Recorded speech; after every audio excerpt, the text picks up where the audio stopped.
में जान रही, जब तक तन में प्राण रही, जब तक तन में जान रही, जब तक तन में प्राण रही, अपन मोहब्बत छुअत आसमान रही।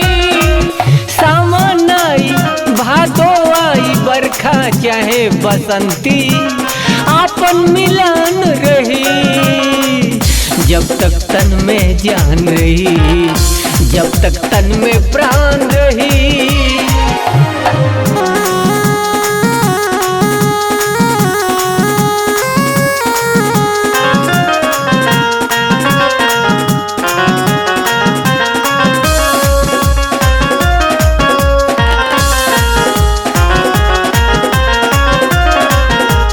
दिल से दिल के बात भइल, जज्बा धड़कन से आइल बा, तोहरा बिने अब जियल बा मुश्किल, ऐसन साथी भइल बा।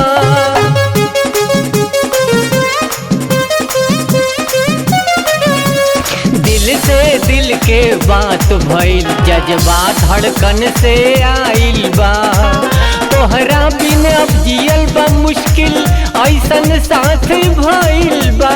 प्यार प्यार के प्यार इकरार के आपन चलत जहान रही, प्यार प्यार के प्यार इकरार के आपन चलत जहान रही, आपन मोहब्बत छुअत आसमान रही, जब तक तन में जान रही, जब तक तन में प्राण रही।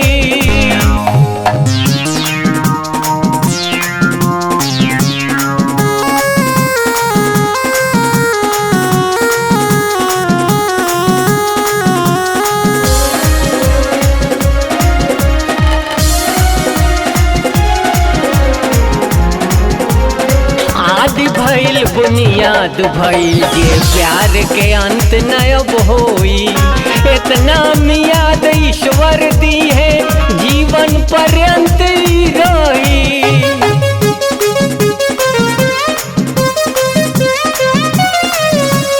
आदि भइल बुनियाद भइल, जे प्यार के अंत न अब होई, इतना मियाद ईश्वर दी है, जीवन पर्यंत ही रही।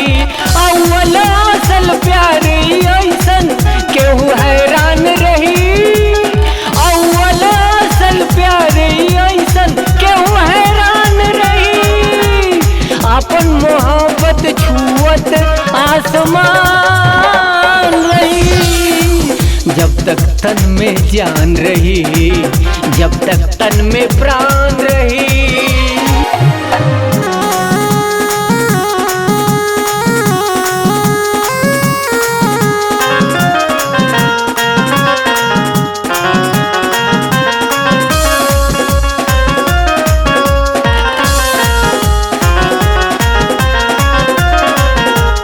छूटी नाई साथ वो अपन दुनिया चाहे छूटी, फूट जाई चाहे लाख किस्मत, चाहे समैया रूठी।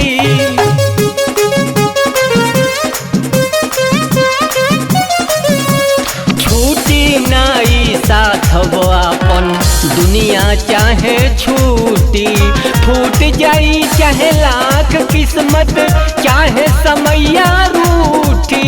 आज जवन कुर्बान दिलबा कल कुर्बान रही, आज जवन कुर्बान दिलबा कल कुर्बान रही, अपन मोहब्बत छुअत आसमान रही, जब तक तन में जान रही, जब तक तन में प्राण रही, अपन मोहब्बत छुअत आसमान।